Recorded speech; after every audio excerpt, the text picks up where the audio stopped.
Hello friends. SSC CHSL के form अभी भरे जा रहे हैं। अगर आप लोगों ने अभी तक अप्लाई नहीं किया तो उसको ज़रूर से अप्लाई करें, क्योंकि बहुत अच्छी अपॉर्चुनिटी है आप लोगों के लिए और काफ़ी ज़्यादा टाइम मिली है।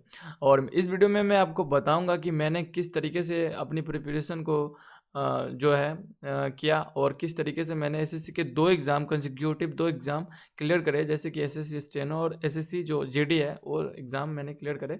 और एसएससी सीएचएसएल में मेरे काफ़ी अच्छे स्कोर बने थे प्रीवियस ईयर में। ओके, तो इस वीडियो में आपको बताऊंगा कि किस तरीके से आप अपने जो प्रॉपर स्ट्रेटेजी के साथ यहाँ पे जा सकते हैं। और अप्रोक्स यहाँ से देखें तो 80-90 दिन जो है वो आपके यहाँ पे लेफ्ट है एग्जामिनेशंस के लिए। हो सकता है कुछ दिन ज़्यादा हो या कुछ दिन कम हो, लेकिन अबाउट इतना ही डेज जो है आपको मिलने वाली है, जहाँ तक जो नोटिस रिलीज़ करी गई है उसके अकॉर्डिंग मैं आपको बता रहा हूँ। ओके, इसके अलावा जो इस वीडियो में मैं आपको बताऊँगा कि किस तरीके से आप जो है सारे चीज़ों को कवर अप कर सकते हैं। एसएससी सीएचएसएल एग्ज़ाम को क्रैक करने के लिए किन चीज़ों की ज़रूरत पड़ सकती है, आपको किन चीज़ों की ज़रूरत पड़ती है, और किस तरीके से अपने आप को यहाँ पे सेटअप करना पड़ता है।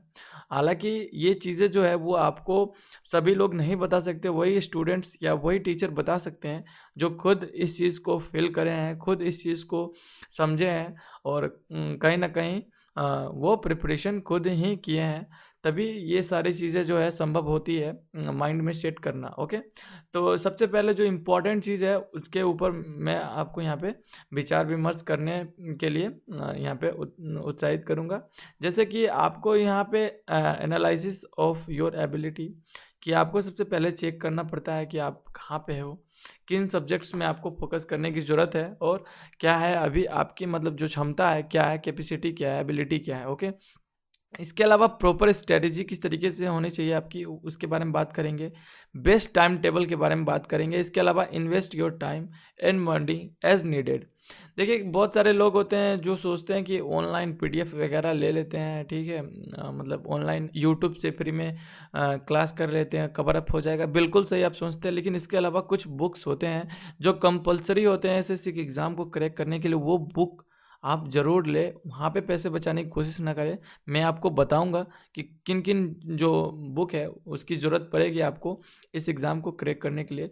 इसके अलावा जो एनालिसिस है आपके, वो उसके अकॉर्डिंग कौन सा सब्जेक्ट जो है वो आपके लिए हाई स्कोरिंग सब्जेक्ट बनते हैं, और मेरे अकॉर्डिंग कौन से सब्जेक्ट्स है जो हाई स्कोरिंग है। इसके अलावा जो डिमांडिंग सब्जेक्ट है, यानी जो वर्क मांगती है सबसे ज़्यादा, वो कौन सा सब्जेक्ट है, इन सब के ऊपर बात करेंगे। ओके, इसके अलावा देखेंगे कि कितने घंटे की पढ़ाई आपकी ज़रूरी होती है एसएससी के एग्ज़ाम को क्रैक करने के लिए। ओके, सारे चीज़ों के बारे में डिटेल में डिस्कस करेंगे।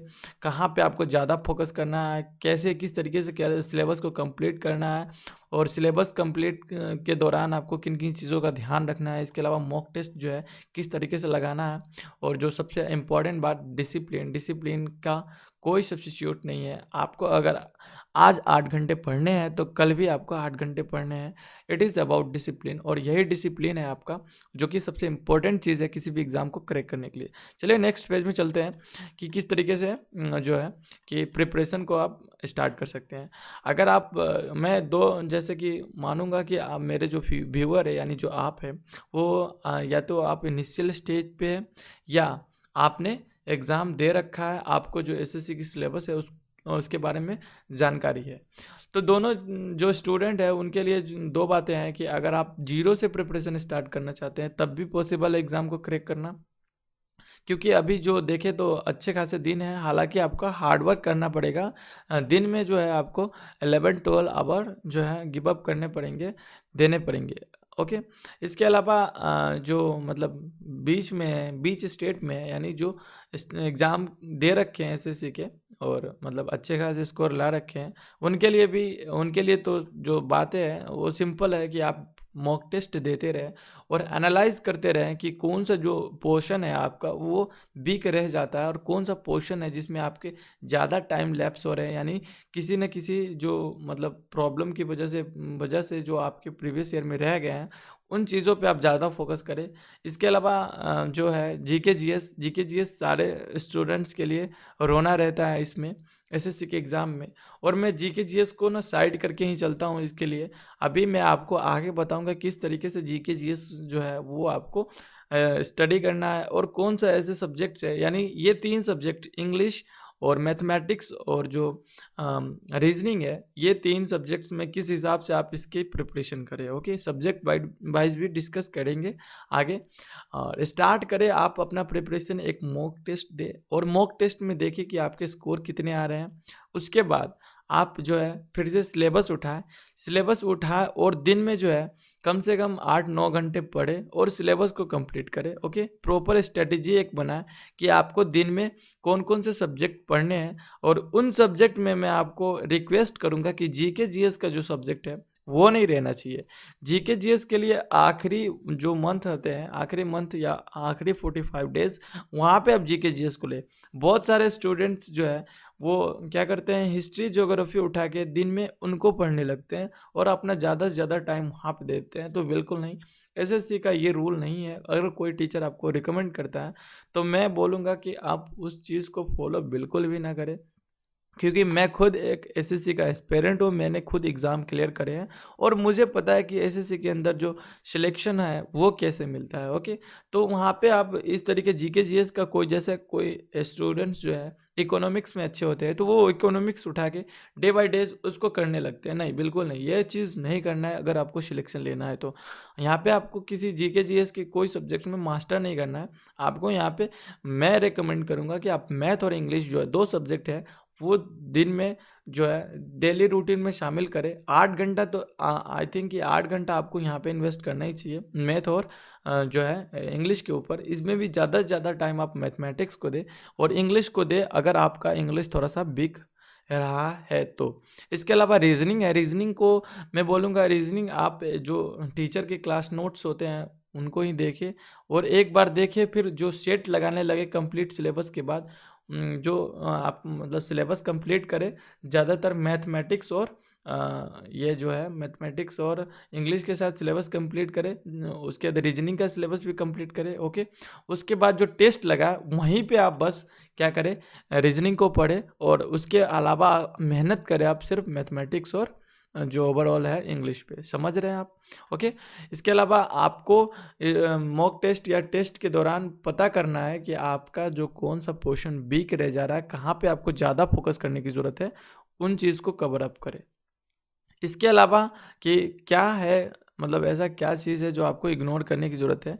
मैं आपको बताऊं कि एसएससी के एग्ज़ाम में 80% जो वेटेज रखते हैं जो क्वेश्चंस, वो क्वेश्चन क्या होते हैं कि वो क्वेश्चन उन क्वेश्चन पे फोकस करने की ज़रूरत होती है और इनके लिए सिलेबस जो है वो ज़्यादा वाइड नहीं है, यानी इनको आप आराम से कवर अप कर सकते हैं अच्छे खासे मेहनत के साथ। लेकिन 20% का जो सिलेबस होता है, ये भाई साहब इनका क्या ही कहना, ये अगर आप इनके पीछे पड़ोगे तो ये आपका छूट जाएगा, इतना मैं गारंटी देता हूँ।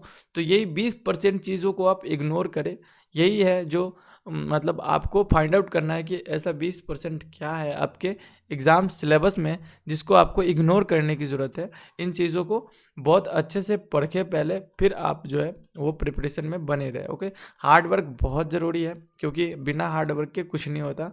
आपको अगर आपने अलार्म लगाया कि आपको 4 बजे उठना है तो 4 बजे उठे और 4 बजे उठने के बाद 10 बजे तक लगातार पढ़े।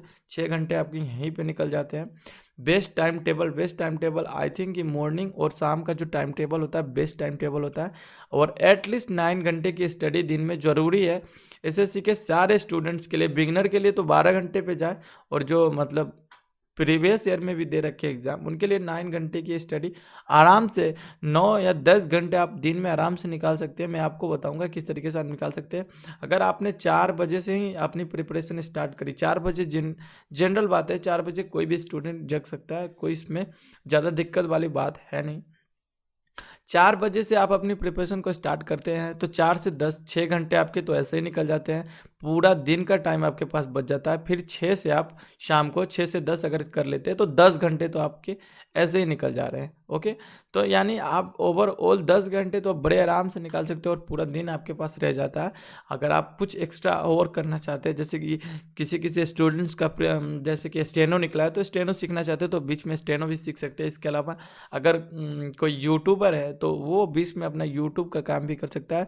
बट आई स्पेशली रिकमेंड कि अगर आप प्रिपरेशन करने के लिए बैठे हैं तो आप सिर्फ प्रिपरेशन ही करें। 10 घंटे तो मैंने आपके निकलवा दिया, अगर आप एक्स्ट्रा करना चाहते हैं तो बीच का पूरा दिन आपके पास रह जाता है, आप उसमें भी अपना टाइम मैनेज कर सकते हैं। ओके, इसके अलावा स्टडी मटेरियल जो है सब्जेक्ट और इट्स मटेरियल और सबसे इम्पोर्टेंट डिस्कस मैं आपको इसी सेक्शन में करके जाऊंगा। यहाँ पे जो मैथमेटिक्स है, मैथमेटिक्स सबसे ज़्यादा जो है वो डिमांडिंग सब्जेक्ट है। ऐसा नहीं बोलूँगा मैं कि ये जो सब्जेक्ट है स्कोरिंग नहीं है, आप इसमें 25 में 25 कर सकते हैं बिल्कुल, लेकिन इसके लिए जो है आपको यहाँ पे मेहनत करने पड़ते हैं। आप यहाँ पे दिन में कम से कम 4 से 5 घंटे आप मैथमेटिक्स को बिल्कुल दें, और ये लेंगा ही, क्योंकि मैथमेटिक्स एक ऐसा सब्जेक्ट है जो आपके जो है सबकॉन्शियस माइंड में बैठ जाता है। और जैसे कि अगर आपको क्वेश्चन आ भी रहा है, अभी एग्जाम में जाके वो क्वेश्चन नहीं आता है, तो इसलिए यहाँ पे जितना ज़्यादा आप प्रैक्टिस करेंगे मैथमेटिक्स आपके उतने ज़्यादा अच्छे हो जाएंगे। इसके लिए मैं जो बुक रिकमेंड करूँगा आपके, या राकेश यादव सर का जो मैथमेटिक्स है उसको तो कोई काट नहीं सकता। ओके, हाँ थोड़ा सा है कि इसमें थोड़ा ज़्यादा ही रहता है, मतलब बहुत ज़्यादा वाइड रहता है, तो थोड़ा सा आप उसको जो है पहले चैप्टर वाइज करें, ज़्यादा ना करें, कुछ टाइप्स प्रॉब्लम्स करें, पूरे चैप्टर कंप्लीट करें पहले।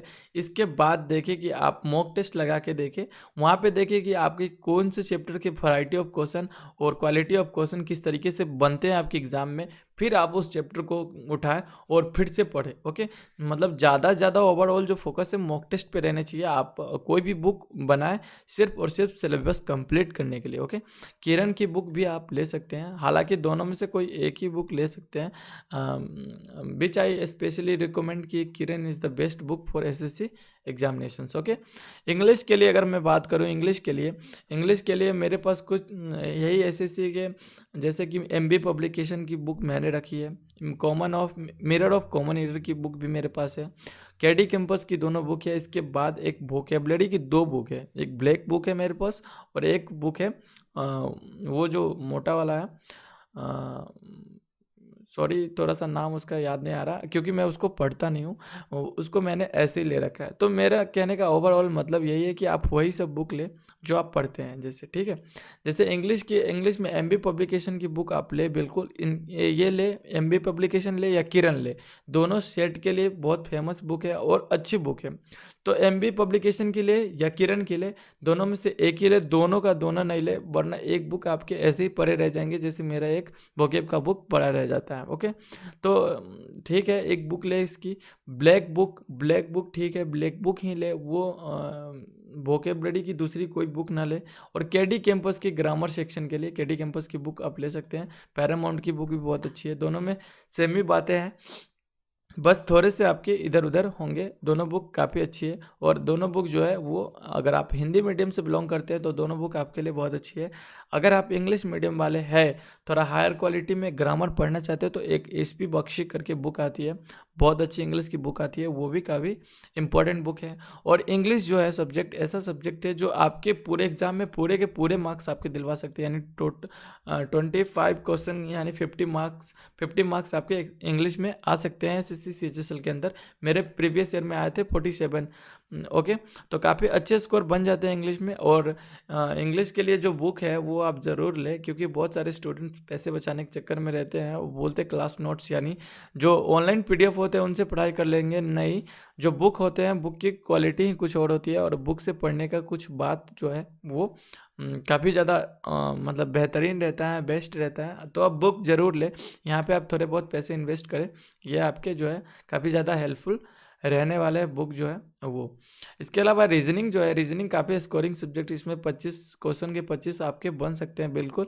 और इसके लिए जो आपको ज़्यादा मतलब शुरू से इस पर टाइम नहीं देना है, आपको शुरू से मैथमेटिक्स और इंग्लिश पर टाइम देना है। एक बार जो है रीजनिंग को देख लेना और इसका जो चैप्टर है उसको कंप्लीट कर देना है। फिर जो मॉक टेस्ट आप लगाएंगे, यानी 100-200 मॉक टेस्ट जितने आप संभव है वो लगाएंगे, उसमें आपका रीजनिंग कवर अप हो जाएगा।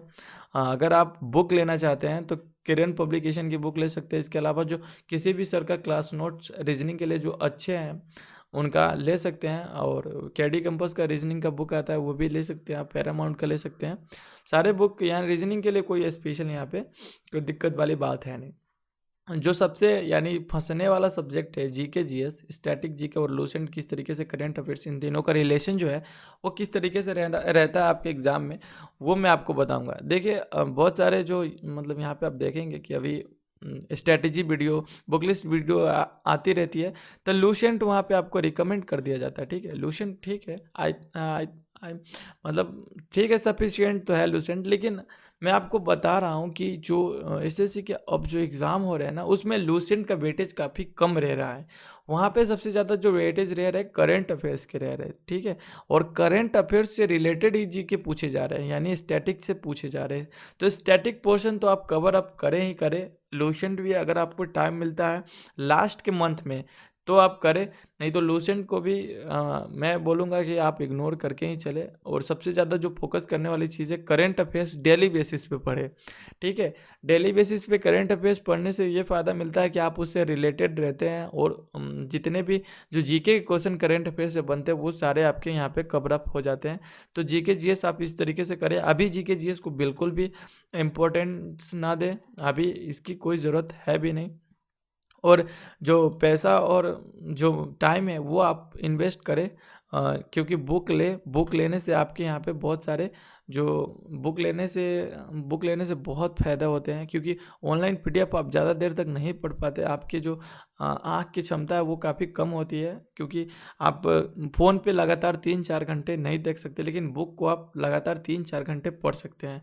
ठीक है, मैंने खुद करा है ये सब चीज़, इसलिए मैं आपको बता रहा हूँ। मैं जानता हूँ एक स्टूडेंट होने के नाते स्टूडेंट के जितने सारे प्रॉब्लम हो सकते हैं, मैं वो सब आपको यहाँ पे बता रहा हूँ। और इसके बाद भी अगर कुछ बच जाता है तो मैं वो आपको अगले वीडियो में बताऊंगा। ओके, एसएससी सीएचएसएल जो है वो इसी सब सारे चीज़ों पे आधारित है। ठीक है, रीजनिंग उसमें काफ़ी ज़्यादा स्कोरिंग सब्जेक्ट होते हैं। जीके जीएस को आप अभी स्टार्टिंग में इग्नोर करके चले। ओके, लास्ट के मंथ जो है वो जीके जीएस के लिए काफ़ी ज़्यादा इंपॉर्टेंट रह जाता है। और लास्ट के 6 मंथ के करंट अफेयर्स वो मंथली वाइज आप ज़रूर देख के जाना एग्ज़ाम में। अगर आपने अभी तक फॉर्म अप्लाई नहीं किया है तो फॉर्म अप्लाई करें यहाँ पे। अदर कोई भी क्वेरीज रह जाती है आपके एसएससी सीएचएसएल के रिगार्डिंग तो आप ज़रूर यहाँ पे पूछे, रिप्लाई ज़रूर मिलेगी यहाँ पे आपको। तब तक के लिए धन्यवाद, मिलते हैं हम आपसे अगले वीडियो में।